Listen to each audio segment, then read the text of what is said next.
विजेयेति नारायणात् प्राणो जायते मनः सर्वेन्द्रियाणि च वायुर्ज्योतिरापः पृथिवी विश्वस्य धारिणी नारायणात् ब्रह्मा जायते नारायणात् रुद्रो जायते नारायणादिन्द्रो जायते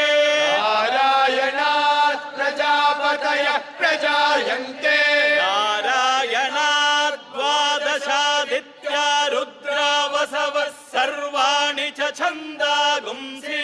नारायणादेव समुत्पद्यन्ते नारायणे प्रवर्तन्ते नारायणे प्रलीयन्ते ॐ अथ नित्यो नारायणः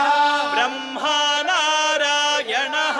शिवश्च नारायणः चक्रश्च नारायणः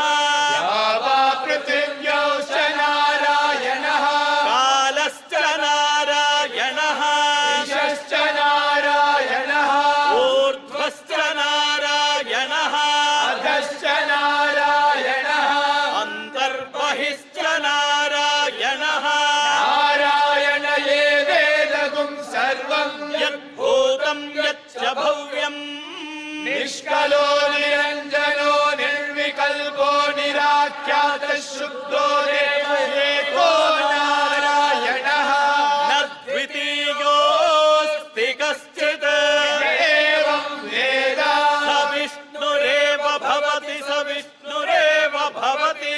ओमित्यग्ने ब्राहरे नम इति पश्चात् नारायणायेतु परिष्टा ओमित्येकाक्षरम् नम इति द्वे अक्षरे नारायणायेति पञ्चाक्षराणि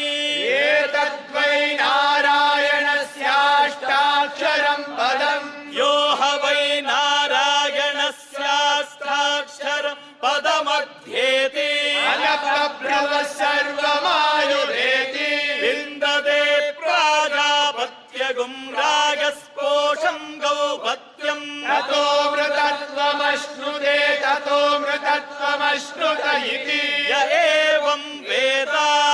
त्यगानन्दं ब्रह्म पुरुषं प्रणवस्वरूपम् अकार उकार मकार इति तानेकदा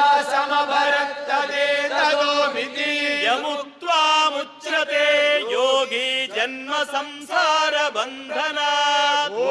नमो नारायणायेति मन्त्रोपासकः वैकुण्ठ भुवन लोकं गमिष्यति परं पुण्डरीकं विज्ञानगणम् तस्मात्